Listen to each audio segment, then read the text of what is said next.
A few days later, my father wrote me a check for $2,500 to produce the play. He had to crunch some tough company numbers to make it happen, but he did. Here you go, son. Good luck.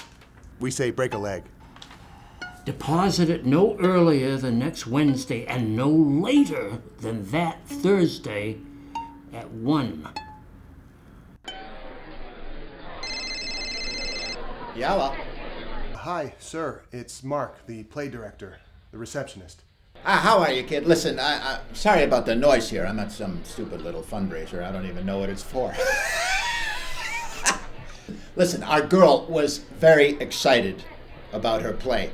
Yeah, I think she's breaking up with her little deadbeat boyfriend even as we speak.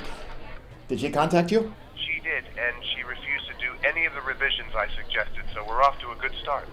Well, our deal still stands, kid. You get this play going, and maybe you'll see me come working in your dad's shithole, making the big bucks. Well, things are happening. Tomorrow's the first production meeting here at my shithole. And in other news, my friend Spencer, who's actually a professional stage manager, has agreed to run the entire show for free. Where do you live, Mark? Maybe I'll come see you. Flushing, Queens. I rent a cheap little room. Nah, fuck that. I don't do Queens. Look, I know this is a business arrangement, but I wanted you to know this is like a dream for me. My old friends together again, doing what we love to do, making a play. I feel alive again. And that's no slight transformation, believe me. I'm very inspired. How strange life is, don't you think? How beautiful and strange. I can't wait to see that chick naked.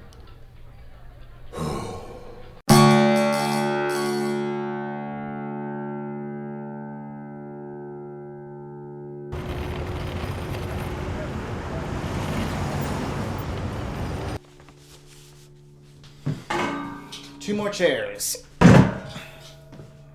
Is this enough for your little meeting, Godzilla? Yes, Ronnie, thank you so much. It's okay. $5 a chair, okay? Just add it to November rent. Jesus, you're charging me for these? Oh, I'm sorry, Godzilla. You thought they were free? I didn't think anything. They were in a pile in the basement. I should have just stolen them instead of asking. You're mean, Ronnie. You're a mean landlord. Aw. Well, thanks for bringing them up. Was there a charge for that, too? $4. It's a great deal. I'm glad you're having guests, Godzilla. I worry about you. Can you not call me that tonight in front of my friends? You don't like it? I don't care. It's racist if I think about it, but just not tonight, okay? Godzilla, it's not racist. Koreans have a sense of humor. Right. First, Godzilla is a Japanese thing. And second, it's racist toward me. I'm tall, I know. I'm a foot taller than everyone out here, and I stick out like a big German-Italian giraffe. I'm self-conscious enough. Oh, you shouldn't be. Ronnie, I've lived out here for years. I don't know anyone, and there's not a theater person for miles. Maybe you should move then. Somewhere hip. Somewhere like Williamsburg, East Village, Chelsea. Hell's Kitchen, Soho, Astoria even. Believe me, I would if I could afford it. Flushing is rich in culture. Sure, for you. But it's not exactly the place where I'm going to meet someone or collaborate on a play. How do you know that? New York theater is a scene, Ronnie. It's easy enough to feel excluded without living at the extreme end of the 7 train.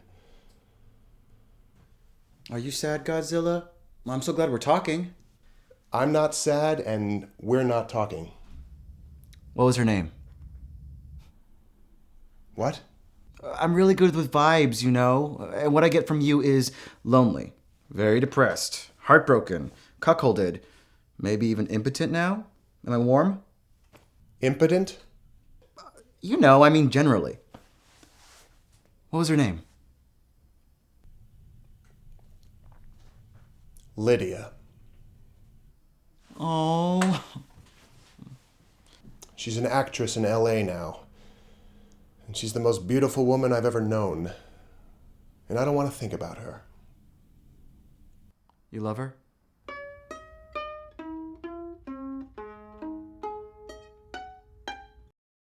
Ronnie, very important. Please, please do not mention the name Lydia. Not around these guys. Very important. No problem. Don't worry. And to answer your question, I'm not sad. Not today. Today, I'm joyful. Overjoyed. The kind of joy... With his hand ever at his lips, bidding adieu. George. Hello, Marc.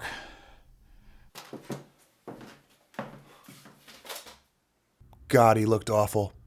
And then I realized I hadn't spoken to George since my email. He had no idea things had changed. Isn't this wonderful? It was totally unexpected, like a plotty accident in some Victorian drawing room comedy of manners. The wretch gets a second chance, a deus ex machina. We're doing a play. This isn't a pre-suicide farewell gathering, it's a production meeting. So I'm to go on living? Not only that, go on acting. What's this? Tea for two. Thank you, Ronnie. That's very nice. How much does this cost? $3.50. Thank you. Welcome. Thank you, Ronnie.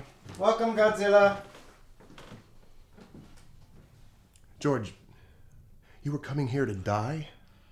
You could have followed up. After that email, all I got was a date, a place, and a time. Well, this should be good news. Snatched from the jaws of death and back on the boards. But I have no home, no earthly possessions. What do you mean? Once I decided to join you in death, I quit my job, surrendered my rent-stabilized apartment, donated all my property to charity, and turned over all my money to the church. All of it? Cash. After they learned why I no longer needed manna of this world, they protested. They insisted that I reconsider my forfeiting the gift of this life. I spoke then. I told them a little bit about myself. I covered a short period of adolescence and a patch of last winter, after which they still felt I should choose life, but didn't insist. George, I don't know if I've saved your life or ruined it. A play? A play. What's it about? Time travel, sort of. There's a part for me? There's a part for you. And apart from me, he says. Recognize this guy? Spencer. I heard that there's a theater company getting back together. By 40, you find that years, like all the precious things you thought you'd always have, blow by like wind. But I never thought that some might blow back to find you just when you need them most, wherever you are, like at the end of your rope, or at the end of the 7 train in Flushing. Aww.